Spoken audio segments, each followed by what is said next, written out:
À Thionville, ce samedi 19 janvier a lieu une rencontre autour de l'Europe avec pour invité principal le frère Olivier Poquillon. Bonjour. Bonjour.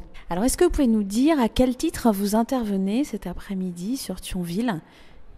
J'ai été invité par le MIAMSI, donc l'Action catholique des milieux indépendants, pour débattre avec eux dans la perspective des prochaines élections européennes et au titre de la COMECE. Est-ce que vous pouvez nous rappeler ou nous indiquer, pour ceux qui ne connaîtraient pas du tout, ce qu'est la COMECE ? La COMECE, c'est la commission des épiscopats de l'Union européenne. Donc dans chacun des 28 États membres, puisqu'on est toujours 28 de l'Union européenne, il y a des évêques. Et ces évêques se retrouvent au sein de conférences. Ces conférences donc ont des compétences pour discuter, notamment dialoguer avec les pouvoirs publics, et c'est ce que fait la COMECE au niveau de l'Union européenne. Donc nous sommes chargés du dialogue entre l'Église et les institutions publiques de l'Union européenne. Dans les défis que se pose aujourd'hui l'Union européenne, que vous avez évoqué cet après-midi, d'ailleurs il y en a quelques-uns, quelle est la spécificité, la parole spécifique qu'ont les épiscopats, ou le rôle peut-être spécifique? Vous avez évoqué la question de la dignité des droits humains, la question du bien commun, également dans votre intervention. Est-ce qu'il y a comme ça une manière spécifique de s'adresser à l'Union européenne de la part des épiscopats, ou est-ce que vous intervenez au même titre que certains lobbies ou certains responsables politiques ? L'Église n'est pas un lobby. L'Église n'a pas été conçue pour influencer l'Union européenne. En Europe, l'Église est là depuis 2000 ans, l'Union depuis 60 ans. Donc nous avons une légitimité à parler. C'est ce que nous essayons de faire, non pas comme un groupe politique, non pas comme les défenseurs d'intérêts particuliers, mais comme vous l'avez dit, pour le bien commun. Donc ça, c'est très important pour nous. Le bien commun est le primat de la personne humaine. Donc essayer de mettre la personne humaine au cœur des politiques publiques. On a l'impression que l'Union, c'est une espèce de monstre sans visage, très bureaucratique, technocratique. En plus, c'est à Bruxelles, donc on imagine que c'est gris. Et ça ne travaille pas forcément directement pour nous. Or, ce sont nos impôts et ce sont nos décisions, puisque nous sommes électeurs, qui sont prises là-bas. Donc, ce que fait l'Église, c'est qu'elle essaye de promouvoir ce sens du bien commun, ce qui n'est pas forcément ce que ferait un lobby. Le lobby promeut ou défend des intérêts particuliers. Nous essayons de défendre tout l'homme et tous les hommes. Dans les défis que vous avez relevés, que vous avez signifiés, il y en a deux qui m'ont particulièrement marqué, le défi démographique et le défi numérique. Est-ce que vous pouvez nous en dire quelques mots ? Le défi démographique, on imagine toujours que c'est la natalité et que donc il suffit d'être pro-life pour avoir répondu à la question. Non, évidemment que l'Église est pro-life puisque la vie est un don de Dieu. Si nous sommes croyants, si nous croyons que Dieu a créé le monde par amour, alors nous avons à prendre soin de cette vie, que ce soit la vie humaine ou que ce soit la vie de ce qui nous entoure, ce qu'on appelle l'environnement. Donc l'homme et son environnement. Donc la démographie, c'est évidemment la natalité, mais pas seulement, c'est aussi la migration.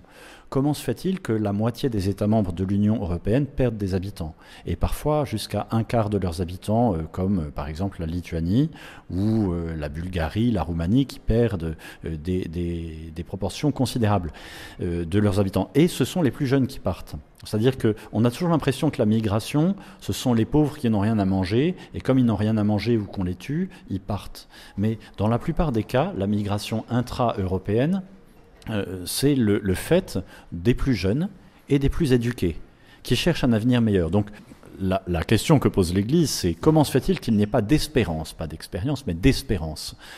L'espérance, aujourd'hui, qu'est-ce que c'est ? Si nous regardons ce que nous avons vécu, nos générations d'adultes pensent, dans leur majorité, que l'avenir sera plus difficile pour leurs enfants que pour eux. Que la prochaine génération n'aura pas les mêmes avantages que nous, mais aura à lutter davantage. Donc on a vraiment une inversion, depuis, je pense, une vingtaine d'années, de cette idée du progrès. On pensait, dans les années 60, que l'humanité progressait inéluctablement, que c'était inévitable, que c'était obligé. Et aujourd'hui, on a l'impression inverse, c'est-à-dire que les choses vont mal. Or, si on regarde là les chiffres, les choses vont plutôt bien. Mais notre perception, c'est que, comme nous sommes riches peut-être, nous avons des choses à perdre. Alors vous allez me dire, tout le monde n'est pas riche. Non, effectivement, il y a de la pauvreté. Et ça, c'est aussi un des grands soucis de l'Église en Europe. Comment se fait-il qu'il y ait des travailleurs pauvres ? Donc la Comessé travaille très activement sur la refonte du travail. Comment avoir des règles communes qui soient justes et qui permettent aux gens, non pas de vivre de la charité publique, mais de vivre de leur travail. Ça impacte la démographie. Si vous n'avez pas de boulot, comment fonder une famille ? Donc ça, c'est une des questions que nous pose le pape François. Il pose la question dans tous les pays de l'Union, mais aussi plus globalement. Alors, la question de la démographie, bon, c'est une question vaste, c'est aussi qu'est-ce qui nous définit ? Est-ce qu'on considère que c'est moi qui dois être le centre de tout, ou est-ce que ce qui arrive à mon frère, à mon voisin, est important ? Et est-ce que j'en suis responsable ? La vision chrétienne, c'est que oui, nous sommes responsables les uns des autres, nous sommes appelés à nous encourager, à nous entraider, etc. C'est la solidarité. Cette solidarité, ça ne veut pas dire que tout le monde doit faire pareil. C'est l'unité dans la diversité. Et donc, il peut y avoir de la diversité dans la démographie européenne. Les États méditerranéens ou les États nordiques ne fonctionnent pas de la même façon. Mais cette population, elle est constitutive de l'Europe. L'Europe, c'est un territoire et un peuple. Alors, dans votre préalable à la définition européenne, vous avez évoqué que l'Europe, au départ, c'est un continent, mais c'est aussi le pourtour méditerranéen. Et on voit bien les tensions qu'il peut y avoir, en particulier, vous l'évoquiez, au niveau des migrations autour de l'Europe. Également, au niveau des questions de conflits et de paix, on voit bien toutes les régions autour de la Méditerranée qui sont concernées par la guerre en ce moment et depuis quelques années malheureusement. Ces questionnements-là démographiques que vous évoquez, ils se prennent en compte, compris dans ce qui fait l'Union, dans ce qui fait l'Europe plus largement ?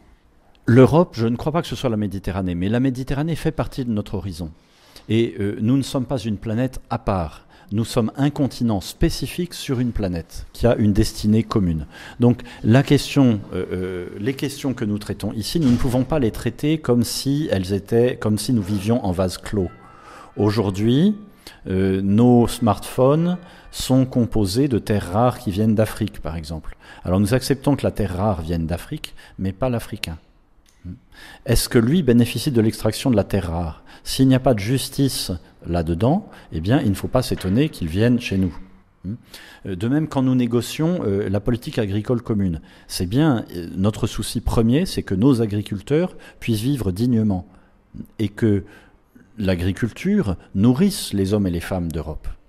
Si nous avons certains modèles agricoles productivistes ou ultra-productivistes vont systématiquement produire des excédents en très grand nombre. Nous allons vouloir les vendre à l'extérieur à bas prix, les sponsoriser et faire que la production africaine ne sera plus concurrentielle. Alors, c'est un petit exemple qui devrait être nuancé, évidemment. J'imagine que nos amis agriculteurs vont me dire « oui, mais hop !» et vont sortir un certain nombre de points important. Voilà. Donc, pour nous, il ne s'agit pas d'opposer les agriculteurs africains et les agriculteurs européens, ni les agriculteurs, ni les entrepreneurs, ni d'autres professions, mais de montrer qu'au contraire, nous sommes aujourd'hui beaucoup plus interconnectés que nous ne l'étions. On ne peut plus avoir des politiques qui soient cloisonnées dans un petit espace. Aujourd'hui, que nous le voulions ou non, nous sommes impactés par ce qui se passe dans le reste du monde. Et il nous appartient donc de prendre des politiques qui prennent ça en considération. Alors, pourquoi est-ce que l'Église est bien placée pour faire ça ? Parce que, comme je l'explique souvent, par exemple sur la question migratoire, l'Église, elle est présente dans les pays de départ des migrants. Elle est présente parmi les migrants. Elle est présente parmi ceux qui vont recueillir ou qui vont repousser les migrants, que ce soit les associations, les ONG ou les policiers, des deux côtés, et dans le pays d'accueil. Donc l'Église, elle a cette dimension transversale. Transversale dans le sens où elle concerne l'ensemble de l'humanité, et transversale aussi dans le sens où elle voit au-delà de l'intérêt particulier et immédiat. L'Église a cette capacité à voir le long terme et à voir le bien commun. Et dans ce sens, eh bien, les chrétiens, ça n'est pas l'Église institution, ce sont les chrétiens, ont un rôle à jouer. Alors pour ce qui est de ce premier énorme défi démographique, tant pour ce qui est des populations de traditions présentes dans les différents pays, mais également, vous l'avez dit, dans les migrations intra-européennes comme extra-européennes, en particulier du continent africain. Donc ça, c'est les premiers grands défis démographiques. Et puis le deuxième grand défi que vous avez repéré au niveau européen, mais finalement quand même beaucoup plus large, puisque vous l'avez dit, tout est interconnecté maintenant, hein. L'Europe n'est pas une île déserte au milieu d'un océan vide. C'est le défi numérique. Oui, le numérique, on imagine la grand-mère disant « Ah, ils nous changent tout avec leur Internet ». C'est pas seulement Internet, c'est-à-dire que le numérique impacte toute notre vie aujourd'hui et change même ce que nous sommes ou nos comportements. C'est-à-dire que l'homme d'aujourd'hui ne se comporte plus comme l'homme d'il y a 50 ans. Et quand on a 50 ans, passé, comme c'est mon cas, on voit même l'évolution. Aujourd'hui, si vous neutralisez tout ce qui a une composante numérique ou un fonctionnement numérique, vous n'avez plus d'eau, vous n'avez plus d'électricité, votre voiture ne fonctionne plus. On peut prendre même l'exemple de faire son café. On ne prend plus une casserole qu'on va faire bouillir sur le feu. On a de l'électronique, on a du numérique dans sa cafetière électrique avec les dosettes, etc. Un système extrêmement complexe. Donc ça, c'est une chose. La complexité technique, la complexification de nos vies. Nos vies nous paraissent de plus en plus complexes et de moins en moins contrôlables par nous. Ça peut expliquer notamment le Brexit, mais aussi certaines de nos peurs légitimes. On a l'impression que ce n'est plus nous qui gouvernons nos vies et que ce n'est parfois même plus nos gouvernements, mais que ce serait alors les grandes entreprises, oui, non, pas forcément. Des intérêts financiers, oui, peut-être un complot, je ne crois pas au complot. Mais nous avons de fait à reprendre les rênes de nos vies et à retrouver de nouveaux moyens face à ces défis technologiques d'être acteur et non pas seulement consommateur. L'homme n'est pas un consommateur, il est un acteur dans la vie, dans la société, sur cette planète. Les défis du numérique, ils sont aussi dans la façon dont on conçoit la personne humaine et les relations interpersonnelles. Il y a deux modèles d'être humain, deux façons de voir l'être humain, deux anthropologies, comme on dit. La première anthropologie, c'est l'anthropologie individualiste, c'est-à-dire c'est moi qui compte, et donc je vais regarder ce qui se passe dans les politiques publiques européennes, par exemple, mais aussi autour de moi. Si c'est bon pour moi, c'est bon tout court. Et on va avoir des comportements du type Facebook, c'est-à-dire j'aime, j'aime pas. J'aime, j'absorbe, je n'aime pas, je jette, je détruis. La culture du déchet, nous dit le pape François. Voilà. Donc on fonctionne un peu comme des sphères qui ou s'absorbent ou se repoussent. Ça explique aussi qu'on ait beaucoup de mal à entrer dans des débats et qu'on soit systématiquement tenté par la confrontation destructrice. Le deuxième modèle anthropologique, c'est le modèle personnaliste. Alors évidemment, vous avez compris que c'est davantage la tradition chrétienne, dont on le retrouve chez Maritain, Mounier ou même Péguy, dans une autre mesure. On va me dire des gens du passé, non. Qu'est-ce que c'est que cette conception personnaliste ? C'est que la vie, c'est un bien, c'est un don. C'est notre foi que c'est un don de Dieu. Un don qu'on a reçu, qu'on est appelé à partager et qu'on est appelé à transmettre. C'est un peu comme l'eau, on la reçoit, on a le droit de l'utiliser, mais elle ne nous appartient pas. On doit la remettre en circulation à la sortie de son terrain. C'est ce que dit le Code rural. Donc cette anthropologie personnaliste, elle fait aussi place à la différence, c'est-à-dire qu'il y a une seule espèce humaine, mais avec de la diversité. Contrairement au modèle individualiste, la diversité n'est pas source de conflit. Elle est source de complémentarité. Un homme, une femme qui produisent du fruit. On n'est pas dans l'indifférenciation. Alors, ça, ce sont deux grands défis. Le défi numérique, c'est une mutation, ça n'est pas juste une crise. On nous a parlé de la crise pétrolière, de la crise financière, de la crise économique, de la crise migratoire. Ce ne sont pas des crises, ce sont des mutations. C'est un peu comme les secousses tectoniques, c'est parce que les plaques bougent sur notre planète. Donc aujourd'hui, cette mutation doit être accompagnée. Quand on a eu l'invention de l'imprimerie, on a eu la réforme dans l'Église, qui a été un déchirement entre chrétiens, entre frères, Et on a eu aussi la guerre de 30 ans. Aujourd'hui, on a bien plus que l'invention de l'imprimerie. Si on ne fait rien, on risque de subir. Nous sommes en démocratie, nous avons donc la capacité de voter, et si nous ne savons pas pour qui voter, de nous présenter.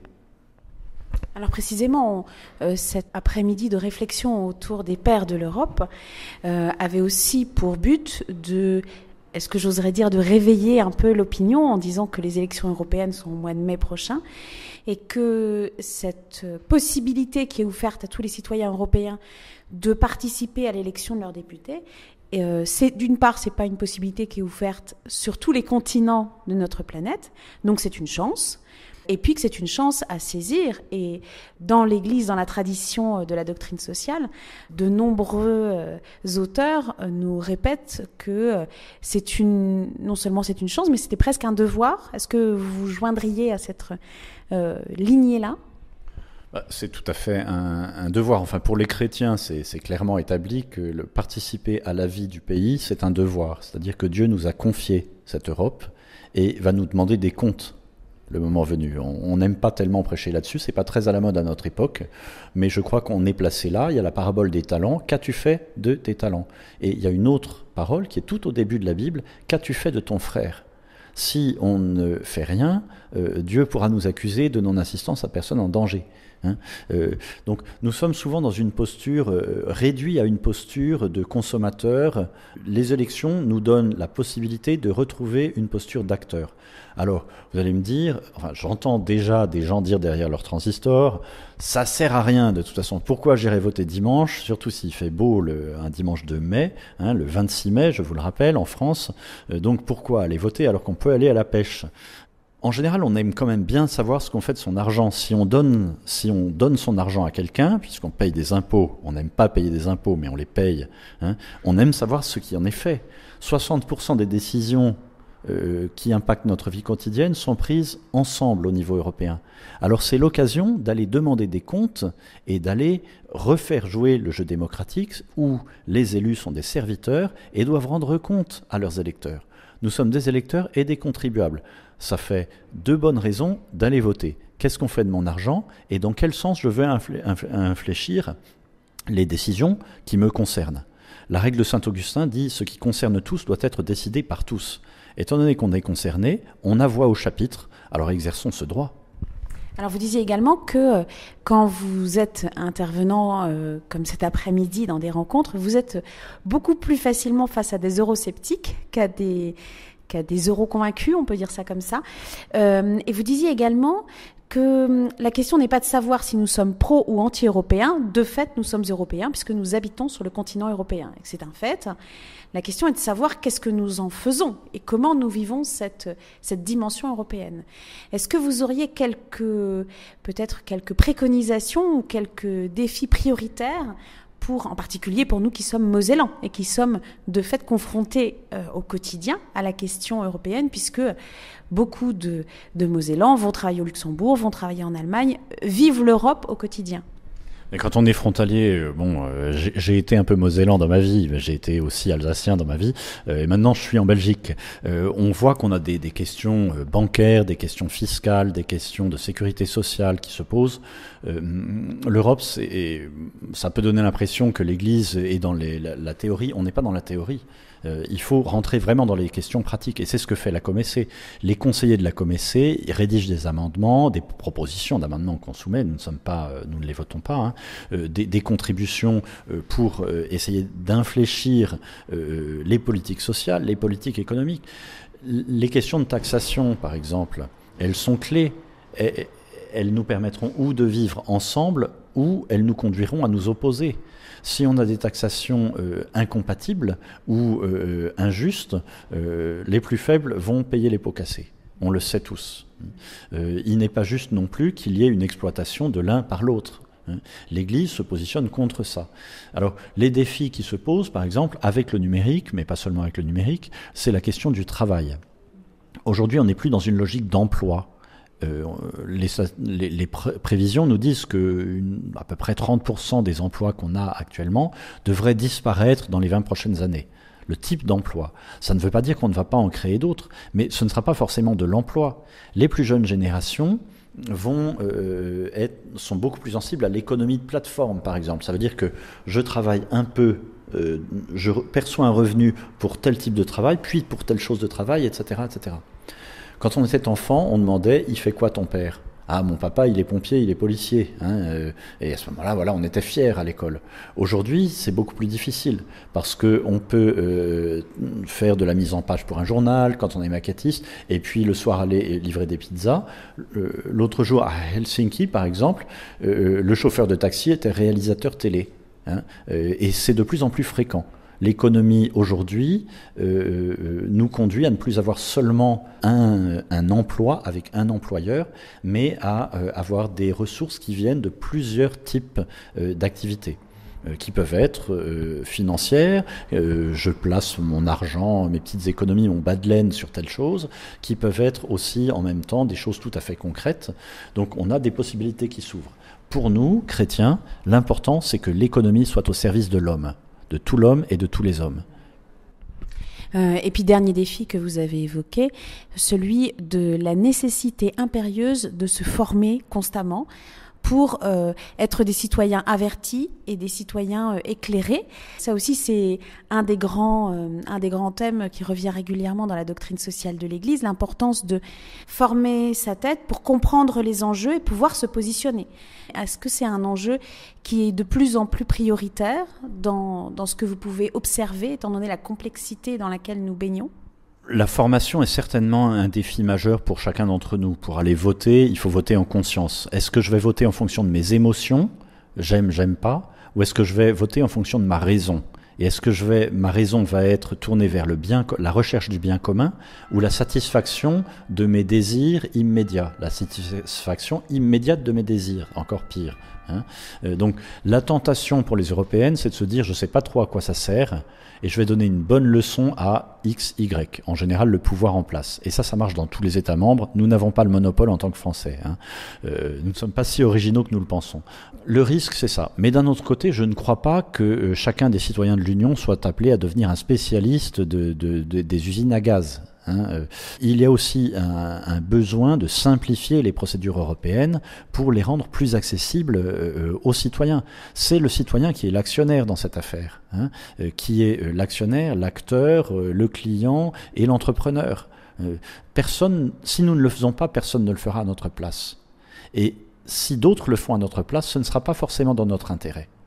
Donc voilà, oui, se former, oui, mais aussi pour l'Union, oser poser les bonnes questions à ceux à qui nous confions le pouvoir. Le pouvoir, c'est d'abord un service. N'oublions pas que le pape, qui est censé être au sommet de nos hiérarchies, signe, quand il signe quelque chose d'officiel, François, serviteur des serviteurs de Dieu. Alors soyons les serviteurs les uns des autres, essayons de servir nos frères, particulièrement les plus faibles, et à ce moment-là, eh bien, nous avons une chance que tous puissent participer et tous puissent bénéficier des progrès que nous pourrons accomplir. Eh bien, merci infiniment de cette conversation, et puis bonne route dans vos responsabilités au niveau de la Commission. Merci beaucoup.